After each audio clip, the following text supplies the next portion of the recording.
ದ್ವಾದಶ ರಾಶಿಗಳ ವಾರದ ಫಲವನ್ನು ನೋಡಿದ್ವಿ. ಇದೀಗ ನಮ್ಮ ಜೊತೆ ಒಬ್ರು ಕಾಲರ್ ಇದ್ದಾರೆ, ಅವರನ್ನ ಮಾತಾಡಿಸ್ತಾ ಹೋಗೋಣ. ಬೆಂಗಳೂರಿನಿಂದ ಕನಕಲಕ್ಷ್ಮಿ ಅವರು ಕರೆ ಮಾಡಿದ್ದಾರೆ. ನಮಸ್ಕಾರ ಕನಕಲಕ್ಷ್ಮಿ ಅವರೇ. ನಮಸ್ಕಾರ ಮೇಡಮ್. ಯಾರ ಬಗ್ಗೆ ಕೇಳಬೇಕಿತ್ತು? ಮೊಮ್ಮಗಳದು. ಅವರ ಡೇಟ್ ಆಫ್ ಬರ್ತ್ ಅನ್ನ ತಿಳಿಸಿ. 21 12 12 2022.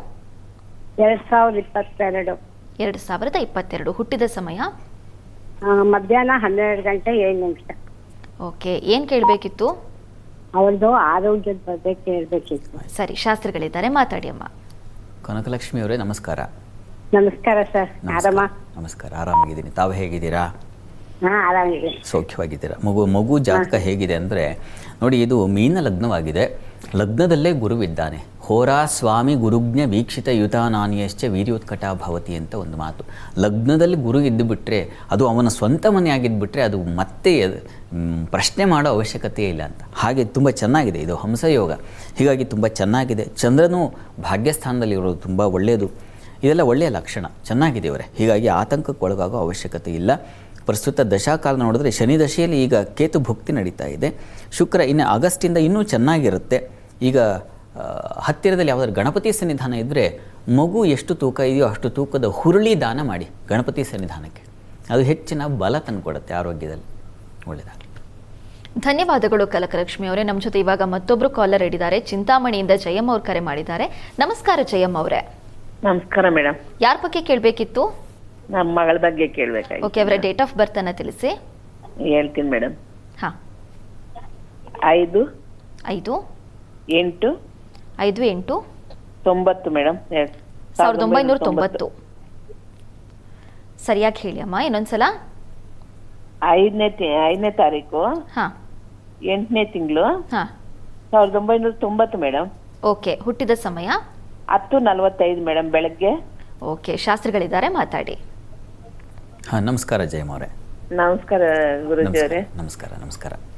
ಅದೇ ಅವ್ರಿಗೆ ಸ್ವಲ್ಪ ಲೇಟ್ ಆಯ್ತು ಮದ್ವೆ ಆಗಿದ್ದು. ಹಾಂ, ಮಕ್ಕಳು 2 ಸರಿ ಮಗು ಚೆನ್ನಾಗಿಲ್ಲ ಅಂತ ನಾವು ಅಭಾಷಣ ಮಾಡಿಸ್ಬಿಟ್ವಿ ಮೇಡಮ್ ಸರ್. ಓಕೆ.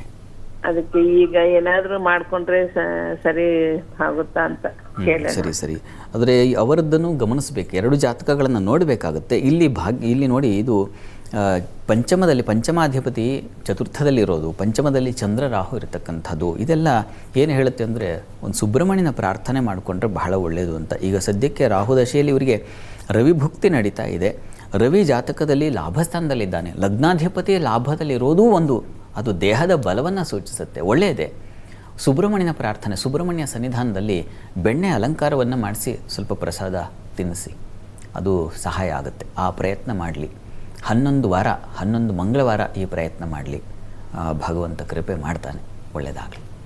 ಧನ್ಯವಾದಗಳು ಜಯಮ್ಮ ಅವರೇ. ಶಾಸ್ತ್ರಿಗಳೇ, ಈಗ ವಾರದ ಮಂತ್ರವನ್ನು ನೋಡೋಣ. ವಿಶೇಷ ಮಂತ್ರವನ್ನು ತಿಳಿಸೋದಾದರೆ ಈ ವಾರದಲ್ಲಿ ಒಂದು ವಿಶೇಷ ಮಂತ್ರ ಯಾವುದು ಗಮನಿಸೋಣ. ಆ ಮಂತ್ರವನ್ನು ಗಮನಿಸಿ. ಪ್ರತಿ ವಾರವೂ ಒಂದೊಂದು ಮಂತ್ರ. ಆ ಮಂತ್ರಗಳು ನಮಗೆ ಒಂದು ಬಲವನ್ನು, ಮನೋಬಲವನ್ನಂತೂ ಖಂಡಿತ ತಂದು ಕೊಡ್ತವೆ.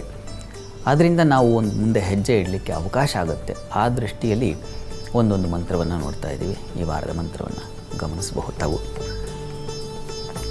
ದೀಪ್ತರೂಪ ಮಹಾಜ್ವಾಲ ಪ್ರಹ್ಲಾದ ವರದಾಯಕ ಊರ್ಧ್ವಕೇಶ ದ್ವಿಜಶ್ರೇಷ್ಠ ಶತ್ರುಂಜಯ ನಮೋಸ್ತುತೆ ಅಂತ. ಇದು ನರಸಿಂಹನ ಮಂತ್ರ. ದೀಪ್ತರೂಪ ಮಹಾಜ್ವಾಲ ಪ್ರಹ್ಲಾದ ವರದಾಯಕ. ಪ್ರಹ್ಲಾದನಿಗೆ ವರವನ್ನು ಕೊಟ್ಟು ಅನುಗ್ರಹಿಸಿದಂಥ ಮಹಾಪ್ರಭು, ಅವನಿಗೆ ನಮಸ್ಕಾರವನ್ನು ಮಾಡ್ತೀನಿ. ಅವನ ಶತ್ರುಗಳನ್ನು ಜಯಿಸಲಿ. ಮನೆಯೊಳಗೆ ಇರತಕ್ಕಂಥ ಶತ್ರುವನ್ನು ಹೇಗೆ ಪ್ರಹ್ಲಾದ ಅವನ ಅಚಲವಾದ ಶ್ರದ್ಧಾ ಭಕ್ತಿಯಿಂದ ಗೆದ್ದ, ಆ ರೀತಿಯಲ್ಲಿ ನಮಗೂ ಹಾಗೆ ಮನೆ ಒಳಗೆ ಹೊರಗೆ, ಆಫೀಸಿಂದ ಹೊರಗೆ ಎಲ್ಲ ಕಡೆ ಇದೆ. ವಸ್ತುತಃ ನಿಜ ಹೇಳಬೇಕು ಅಂದರೆ ಮೊಬೈಲೇ ನಮ್ಮ ಶತ್ರು ಆಗಿಬಿಟ್ಟಿದೆ, ಮಹಾಶತ್ರುವಾಗಿದೆ. ಇಂಥದ್ದನ್ನು ಗೆಲ್ಲೋ ಅವಕಾಶವನ್ನು ನರಸಿಂಹಮ್ಮ, ಅಲ್ಲಿಂದ ಶುರುವಾಗಬೇಕು ನಮ್ಮ ಸಮಸ್ಯೆ. ಪಾಪ ತಾಯಂದರಿಗೆ ಮಕ್ಕಳ ಪರಿಸ್ಥಿತಿ ಏನು, ಸರ್ಕಾರವೇ ಸೋಷಿಯಲ್ ಮೀಡಿಯಾ ಬ್ಯಾನ್ ಮಾಡೋಣ 16 ವರ್ಷದವರೆಗೆ ಅಂತ, ಆ ಮಟ್ಟಿಗೆ ಬಂದುಬಿಟ್ಟಿದೆ ಆ ಶತ್ರು. ಅದನ್ನು ಮೊದಲಿಗೆ ಜಯಿಸಲಿ ಅಂತ ಪ್ರಾರ್ಥನೆ ಮಾಡೋಣ. ಒಳ್ಳೆಯದಾಗಲಿ. ಸರಿ ಶಾಸ್ತ್ರಿಗಳೇ, ಈ ವಾರ ಭವಿಷ್ಯ ವಿಶೇಷ ಕಾರ್ಯಕ್ರಮದಲ್ಲಿ ವಾರದ ವಿಶೇಷತೆಯಿಂದ ಹಿಡಿದು ಆ ವಿಶೇಷ ಮಂತ್ರದವರೆಗೂ ಸಕಲವನ್ನು ತಿಳಿಸ್ಕೊಟ್ಟಿದ್ದೀರಾ. ಧನ್ಯವಾದಗಳು ಶಾಸ್ತ್ರಿಗಳೇ. ಸರ್ವೇ ಜನಾಃ ಸುಖಿನೋ ಭವಂತು, ಸಮಸ್ತ ಸನ್ಮಂಗಳಾನಿ ಭವಂತು. ಎಲ್ಲರಿಗೂ ಶುಭವಾಗಲಿ.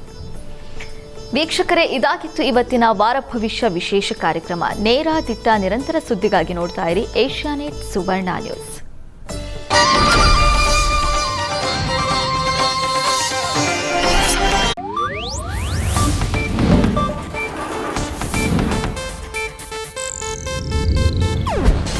ಏಷ್ಯಾನೆಟ್ ನ್ಯೂಸ್ ನೆಟ್ವರ್ಕ್ ಪ್ರಸ್ತುತಿ.